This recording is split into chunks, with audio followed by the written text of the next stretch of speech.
È la giornata mondiale della bicicletta, simbolo per eccellenza della mobilità sostenibile. Con la pandemia in Italia aumentate le piste ciclabili e l'utilizzo delle due ruote. Silvia Zerilli.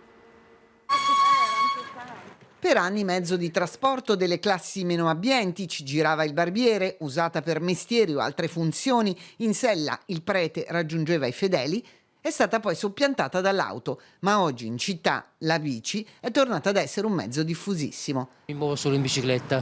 Soprattutto sta diventando il mezzo di trasporto per raggiungere il luogo di lavoro. Ho scelto una bicicletta pieghevole perché per Milano è molto comodo spostarsi. Io vengo dalla provincia di Varese, ho deciso di mettere la macchina in periferia e di spostarmi in bicicletta. È anche più green, che va di moda. Da lavorare la porto direttamente su, praticamente nello spogliatoio. La usa per lavoro. Diversi elementi hanno contribuito: una nuova sensibilità ambientale, il timore con la pandemia del contatto sui mezzi pubblici, gli incentivi all'acquisto. Come mai la scelta? Perché non prendo i mezzi pubblici. Come ha scelto il modello di bici? In base ai soldi che avevo, poi c'era il bonus bici e quindi ho preso una bici anche un po' più costosa. Gira sempre con la bici? Sì, Perché?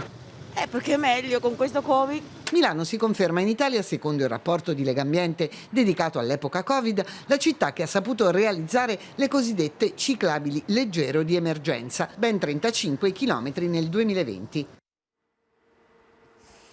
Dalle ricette più stravaganti al ballo